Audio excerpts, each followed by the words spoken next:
السلام علیکم ورحمۃ اللہ وبرکاتہ۔ عقائد علماء اہل سنت والجماعت کے متفقہ عقائد کے 30 دروس پر مشتمل جو سلسلہ شروع کیا گیا تھا، آج ہم اس کے چوتھے درس کے اندر شامل ہیں، اور آج ہم جاننے کی کوشش کریں گے کہ جناب رسول اللہ صلی اللہ علیہ وسلم یعنی محمد بن عبداللہ جو ہمارے اور ہم سب کے نبی ہیں اور آخری نبی ہیں، اس تعلق سے علماء دیوبند اور علماء اہل سنت والجماعت کے نظریات اور عقائد کیا ہیں۔ حضرات انبیاء علیہ السلام کے مقدس طبقہ کے آخری کڑی اور سب سے زیادہ برگزیدہ ہستی نبی کریم صلی اللہ علیہ وسلم کی ذات بابرکات ہے، جن کی عظمت اور بلندی اور برتر ہستی سے جو مراتب بے شمار ہے ان تمام سے بڑھ کر ہیں، یعنی دیگر انبیاء کرام سے بھی، اس لیے ان کی توقیر ان کے درجات کے مطابق کی جاتی ہے۔ یعنی جتنے بھی انبیاء گزرے ہیں ہم تمام کو اس کی افضلیت اور اس کے مراتب کے لحاظ سے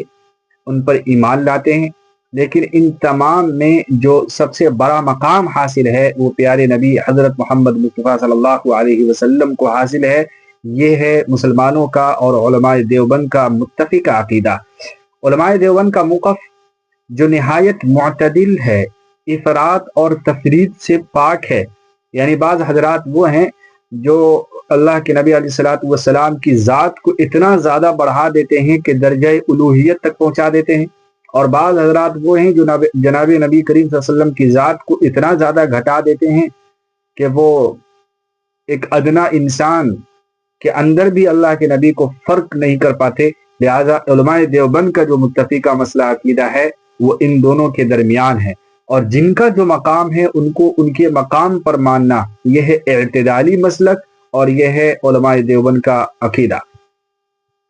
اسی لیے علماء دیوبند کہتے ہیں کہ ہم تمام انبیاء کرام کی تمام خصوصیات، چاہے وہ جو بھی ہو، مثلا مثال کے طور پر خلت ہو، استفائیت ہو، کلیمیت ہو، روحیت ہو، صادقیت ہو، مخلصیت ہو، یا ایک صدیقیت وغیرہ، جتنی بھی مراتب انبیاء کرام ہیں، ان تمام مرتبے کے اندر اللہ کے نبی کو بلند مرتبہ حاصل ہے اور سب سے اعلیٰ اور عرفہ ہے۔ اور صرف اعلیٰ اور عرفہ ہی نہیں، بلکہ ہمارا عقیدہ ہے کہ تمام یہ جو اوصاف گنائے گئے تو فرمایا کہ یہ مبدأ نبوت ہے، مبدأ نبوت انبیاء اور منشأ ولایت اولیاء میں سب سے بڑا جو مقام حاصل ہے وہ جناب رسول اللہ صلی اللہ علیہ وسلم کو حاصل ہے۔ لیکن ہم اس قدر بلند مراتب پر ان کو مانتے ہیں، لیکن اس کے ساتھ ساتھ یہ بھی کہتے ہیں کہ وہ ابدیت کے زمرے میں ہیں، وہ معبودیت کے زمرے میں نہیں ہیں۔ ہم ان تمام اوصاف کے ساتھ اللہ کے نبی کو عبد تسلیم کرتے ہیں، مخلوق تسلیم کرتے ہیں، بندہ تسلیم کرتے ہیں، انسان تصور کرتے ہیں، نہ کہ ان کو خدا اور معبودیت کے مقام پر پہنچانا یہ علماء اسلام کا اور اہل سنت والجماعت کا عقیدہ نہیں ہے۔ ہم اللہ کے نبی علیہ السلام کی اطاعت مطلقہ کو فرض عین تصور کرتے ہیں، یعنی یہ مانتے ہیں کہ اللہ کے نبی کی اطاعت کرنا ہم مسلمانوں پر فرض عین ہے، لیکن اسی جگہ یہ بھی کہتے ہیں کہ وہ خدائی احکام، یعنی جس طریقے سے خدا کے مراتب ہیں اور خدائی جو نظام ہے اور خدا کے جو اوصاف ہے، اللہ کے نبی اس سے متصف نہیں ہے، کیونکہ یہ مخلوق ہیں اور خدا خالق ہے۔ تو خالق اور مخلوق کے درمیان میں فرق کرنا یہ ہے علماء دیوبند کا وتیرہ اور مذہب اور مسلک۔ اسی طریقے سے آپ کی تعلیمات کی روشنی میں علماء دیوبند یہ مانتے ہیں کہ آپ سید الکونین ہیں، افضل الکائنات ہیں، افضل البشر ہیں، افضل الانبیاء ہیں، بلکہ امام الانبیاء ہیں، لیکن بشریت سے خارج نہیں ہیں، بلکہ ہمارا عقیدہ ہے کہ آپ بشر ہیں، اور آپ کی عقیدت و محبت کے اندر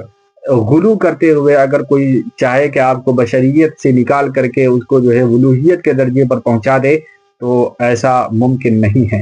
اس لیے ظاہری صفات اور باطنی کمالات جتنے ہوں ان تمام کو ماننا، اس کے ساتھ عبدیت کے مقام پر فائز کرنا، یہ ہمارا بنیادی عقیدہ ہے۔ اسی لیے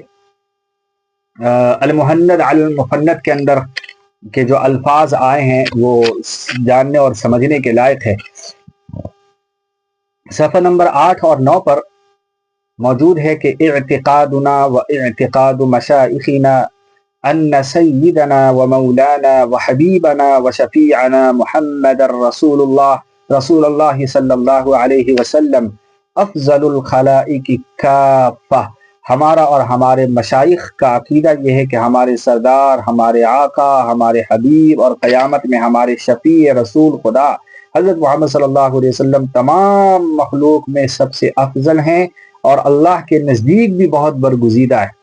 وَخَيْرُهُمْ عِنْدَ اللَّهِ تَعَالَى، اور بہت بہتر ہیں اللہ کے نزدیک تمام مخلوق کے اندر بھی، ان کے برابر کوئی نہیں۔ لا يساويه احد، ان کے برابر بھی کوئی نہیں، بل فرمایا کہ بل لا يدانيه في القرب من اللہ تعالی، کہ بلکہ اللہ تعالیٰ کے مقرب ہونے میں جو سب سے بڑا مقام ہے اگر کسی کا، تو اللہ کے نبی علیہ الصلوۃ والسلام کا ہے کہ اللہ کے نبی سے زیادہ خدا کا مقرب بھی کوئی شخص نہیں۔ اور اسی طریقے سے آگے فرمایا کہ والمنزلۃ الرفیعۃ عندہ وہو سید الانبیاء والمرسلین وخاتم الاسفیاء والنبیین کما ثبت بالنصوص،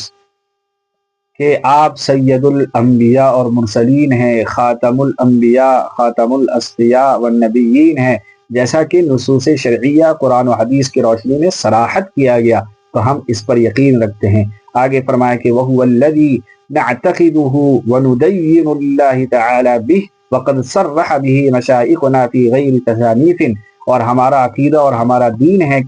یہی ہے جو ہم نے اوپر بیان کیا، اور ہمارے اکابر کے عام کتابوں میں بھی اس کی بات ملتی ہے، اس کے خلاف کہیں پر کوئی لفظ موجود نہیں۔ اسی لیے